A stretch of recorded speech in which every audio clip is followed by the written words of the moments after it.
Welcome to our travel series here at Life in Progress. So, I travel a lot for a living, and also that's my favorite thing to do. When I'm sad, when I'm happy, when I'm depressed, I'm stressed, I travel. That's it. And that's also my business, Access Travel. For today's episode, we are going to talk about the lessons I've learned from a recent trip to Easter Island. It was my second time to go to this magical place. It's one of my favorite places in the entire world. It's very, very far, even from Spain, but it's always worth it. So, first lesson, solitude. So important. It teaches us self awareness and inner peace. But I'm going to be very honest. It is a very chaotic process. Inner peace sounds very, very good, but the process is very messy because you get to see yourself from so many angles. Healing in general is very sad, very depressing, and it will really make you cry. I had to go through all these things before reaching this point na masasabi kong nasa healing journey na ako. A lot of people are scared maging mag-isa, and that is normal. Hindi naman porket I'm so used to it, yun yung normal or yun yung tama. It's just, for me, I think we need to learn the skill paano maging mag-isa.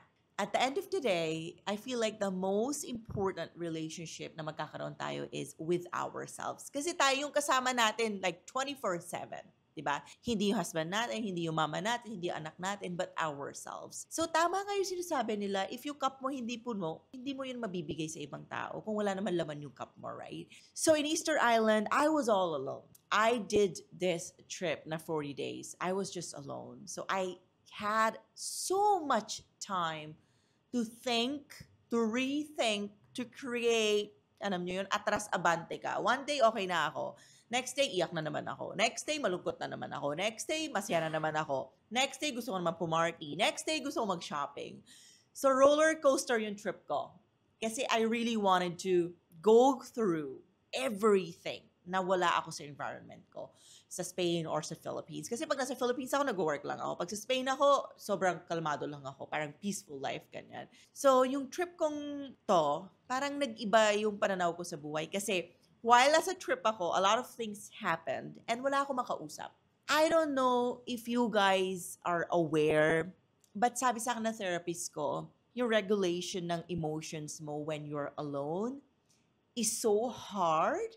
That's why a lot of people give up. It's a skill that we need to start mastering habang bata pa tayo. Ma-regulate natin yung emotions natin on our own na hindi natin kakailanganin yung ibang tao na tulungan tayo all the time. But I'm not saying be alone, do things alone, don't ask for help. No.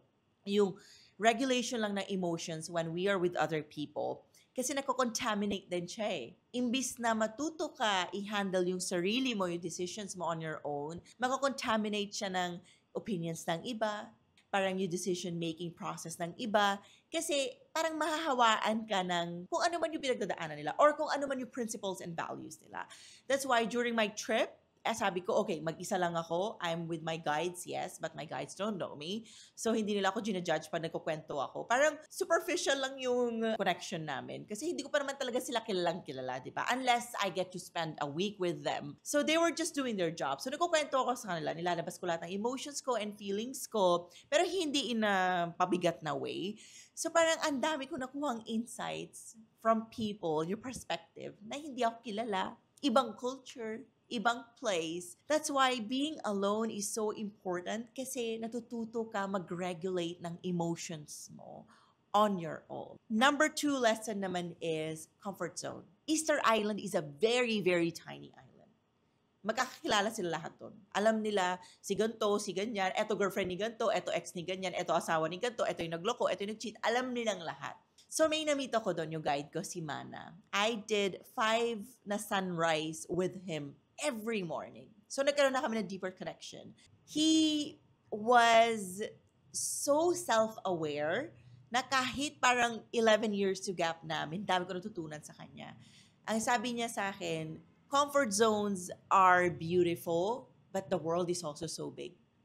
Sabi niya, hindi siya sa Easter Island mamamatay. Yes, doon siya pinanganak, but hindi yun lang ang buhay niya. Parang sobrang dali lang piliin ng option na yon kasi may kaya naman yung family niya. Pumunta siya ng Chile sa Santiago, sa capital. Nag-aaral siya doon kahit may pera sila.